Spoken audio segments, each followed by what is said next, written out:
Hi guys, welcome back to a new video. ಈ ಒಂದು video ತುಂಬಾ ಇಂಪಾರ್ಟೆಂಟ್. ವೈ ಬಿಕಾಸ್ ನಿಮ್ಮ ಆಪ್ಷನ್ ಎಂಟ್ರಿ ಯಾವ ರೀತಿ ಎಡಿಟ್ ಮಾಡೋದು ಅಂತ ಈಸಿಯಾಗಿ ಲೈವ್ ಡೆಮೋ ಮಾಡಿ ತಿಳಿಸ್ಕೊಡ್ತಾ ಇದ್ದೀನಿ. ಅದರಿಂದ ವಿಡಿಯೋಗೊಂದು ಲೈಕ್ನ ಮಾಡಿ ಮತ್ತೆ ಇದೇ ರೀತಿ ವಿಡಿಯೋಸ್ಗೆ ನಮ್ಮ ಚಾನಲ್ಗೆ ಸಬ್ಸ್ಕ್ರೈಬ್ ಆಗಿರಿ. KCD ಮುಗಿಯೋ ತನಕ ಕಂಪ್ಲೀಟ್ ಗೈಡೆನ್ಸ್ ನಮ್ಮ ಚಾನಲಲ್ಲಿ ಫ್ರೀ ಆಗಿರುತ್ತೆ. ಮೊದಲನೇದಾಗಿ ನೀವು ಈ ರೀತಿ ಒಂದು ವೆಬ್ಸೈಟ್ ಇರುತ್ತಲ್ಲ, ಸೊ KE ವೆಬ್ಸೈಟಲ್ಲಿ ಮೂರನೇ ಲಿಂಕ್ ಮೇಲೆ ಕ್ಲಿಕ್ ಮಾಡಿ. ಈಗ ಸರ್ವರ್ ಸ್ವಲ್ಪ ಬಿಸಿ ಇರ್ಬೋದು, ಸೊ ನಾನು ಟ್ರೈ ಮಾಡಿದಾಗ ಸ್ವಲ್ಪ ಬಿಸಿ ಬರ್ತಾ ಇತ್ತು. ಈಗ ಪರವಾಗಿಲ್ಲ, ಓಕೆ. ನೆಕ್ಸ್ಟು ನಿಮಗೆ ಫಾಸ್ಟ್ ಆಗುತ್ತೆ. ನಿಮ್ಮ ಒಂದು QR ಕೋಡ್ನ ಸ್ಕ್ಯಾನ್ ಮಾಡಿ ಆ ಒಂದು ವೆರಿಫಿಕೇಶನ್ ಸ್ಲಿಪ್ಪಲ್ಲಿ ಇರುತ್ತಲ್ಲ, ಆ ಒಂದು QR ಕೋಡ್ ಅಥವಾ CET ನಂಬರ್ನ ಎಂಟ್ರಿ ಮಾಡಿದ ತಕ್ಷಣ ನಿಮಗೆ ಒಂದು OTP ಬರುತ್ತೆ. ವಾಟ್ಸಪ್ಪಲ್ಲಿ ಬರುತ್ತೆ ಮತ್ತು ಮೆಸೇಜಲ್ಲಿ ಕೂಡ OTP ಬರುತ್ತೆ. ಆ ಒಂದು OTP ವೆಯ್ಟ್ ಮಾಡಿ, ಇವಾಗ ಸ್ಲೋ ಇದೆ, ನೆಕ್ಸ್ಟು ನಿಮಗೆ ಫಾಸ್ಟಾಗಿ ಬರುತ್ತೆ. ಸೊ ಆ ಒಂದು OTP ಎಷ್ಟು 6 ಡಿಜಿಟ್ OTPನ ನೀವು ಎಂಟ್ರಿ ಮಾಡಿದ ತಕ್ಷಣ ನೆಕ್ಸ್ಟು ಫೇಸ್ ವೆರಿಫಿಕೇಶನ್ ಈ ಒಂದು ರೌಂಡಲ್ಲಿ ಆ್ಯಡ್ ಮಾಡಿದ್ದಾರೆ. ಆ ಒಂದು ಫೇಸ್ ವೆರಿಫಿಕೇಶನ್ ನೀವು ಕಂಪಲ್ಸರಿ ಮಾಡಲೇಬೇಕು. ಏನಿಲ್ಲ, ನೀವು ಆ ಒಂದು ವೆರಿಫಿಕೇಶನ್ ಸ್ಲಿಪ್ಪಲ್ಲಿ ಸ್ಟೂಡೆಂಟ್ ಫೋಟೋ ಇರುತ್ತಲ್ಲ, ಅದನ್ನೇ ಈ ಒಂದು ಕ್ಯಾಮ್ರಾಗೆ ನೀವು ತೋರಿಸಿದಾಗ ಅದು ಅಕ್ಸೆಪ್ಟ್ ಮಾಡುತ್ತೆ. ಕ್ಯಾಪ್ಚರ್ ಮಾಡಿ, ವರಿ ಆಗೋ ಅವಶ್ಯಕತೆ ಇಲ್ಲ. ಜಸ್ಟು ಈ ಎಲ್ಲ ಪ್ರೊಸೆಸ್ನ ಕಂಪ್ಲೀಟ್ ಮಾಡಿ, ಒಂದೊಂದಾಗಿ ಎಲ್ಲ ಸ್ಟೆಪ್ಸ್ನ ಫಾಲೋ ಮಾಡಿ. ಈಗ ಸ್ವಲ್ಪ ಸ್ಲೋ ಇರ್ಬೋದು, ಪದೇ ಹೇಳ್ತಿರೋದು ಏನಕ್ಕೆ ಅಂತ ಹೇಳಿದ್ರೆ ಸ್ಲೋ ಇದೆ ಖಂಡಿತ. ಈಗ ನೆಕ್ಸ್ಟು ಖಂಡಿತ ಅದನ್ನು ನಿಮಗೆ ಫಾಸ್ಟ್ ಮಾಡ್ತಾರೆ. ಇಲ್ಲಿ ನೀವು ನೋಡ್ತಾ ಇರ್ಬೋದು, ಮೇಯ್ನ್ ಆಗಿ ಇಲ್ಲಿ ಇರುವಂಥದ್ದು ಕ್ಯಾಂಡಿಡೇಟ್ಸ್ ಆಪ್ಷನ್ ಎಂಟ್ರಿ, ಇಲ್ಲಿ ನೀವು ಎಡಿಟ್ ಮಾಡೋ ಆಪ್ಷನ್ ಇರುವಂಥದ್ದು. ಅದು ಬಿಟ್ಟರೆ ಮಿಕ್ಕಿ ಡೀಟೇಲ್ಸ್ ಎಲ್ಲ ಕರೆಕ್ಟ್ ಆಗಿರುತ್ತೆ. ನೆಕ್ಸ್ಟು ಈ ಒಂದು ಕ್ಯಾಂಡಿಡೇಟ್ಸ್ ಆಪ್ಷನ್ ಎಂಟ್ರಿ ಮೇಲೆ ಕ್ಲಿಕ್ ಮಾಡ್ಕೊತೀನಿ. ನೆಕ್ಸ್ಟು ಲೋಡ್ ಆಗ್ತದೆ.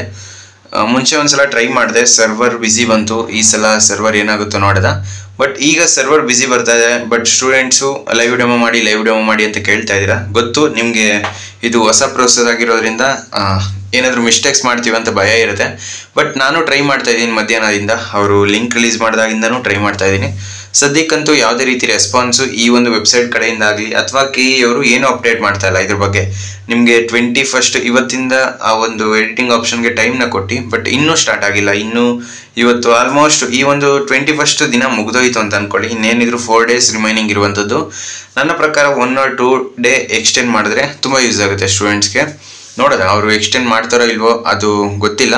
ಇಲ್ಲಿ ನೋಡಿ, ಮೇಯ್ನ್ ಹೇಳಿದ್ನಲ್ಲ, ಸೆಕೆಂಡ್ ರೌಂಡ್ ಈಗ ಪಾರ್ಟಿಸಿಪೇಟ್ ಮಾಡಬೇಕು ಅಂತ ಹೇಳಿದ್ರೆ ಈ ಒಂದು ಕ್ಲಿಕ್ ನೀವು ಮಾಡಲೇಬೇಕು.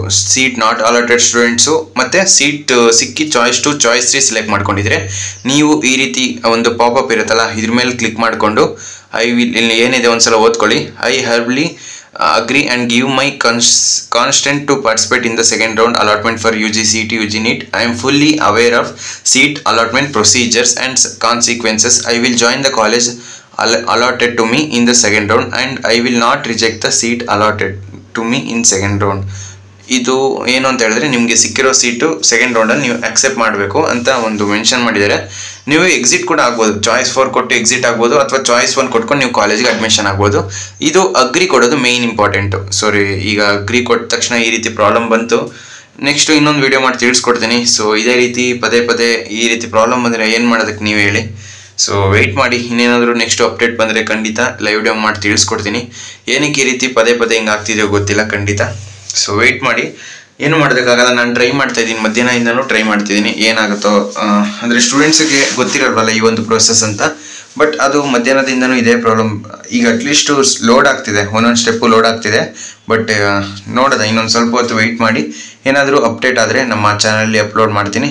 ಖಂಡಿತ ಲೈವ್ ಡೆಮೋ ಮಾಡಿ ತಿಳಿಸ್ಕೊಡ್ತೀನಿ, ಯಾವುದೇ ರೀತಿ ವರಿಯಾಗೋ ಅವಶ್ಯಕತೆ ಇಲ್ಲ. ಸೊ ಫ್ರೆಂಡ್ಸ್, ಈ ವಿಡಿಯೋ ನಿಮ್ಗೆ ಇಷ್ಟವಾಗಿತ್ತು ಅಂದರೆ ಲೈಕ್ ಮಾಡಿ, ಕಮೆಂಟ್ ಮಾಡಿ, ಮತ್ತು ನಿಮ್ಮ ಫ್ರೆಂಡ್ಸ್ಗೆಲ್ಲ ಈ ವಿಡಿಯೋನ ಶೇರ್ ಮಾಡಿ.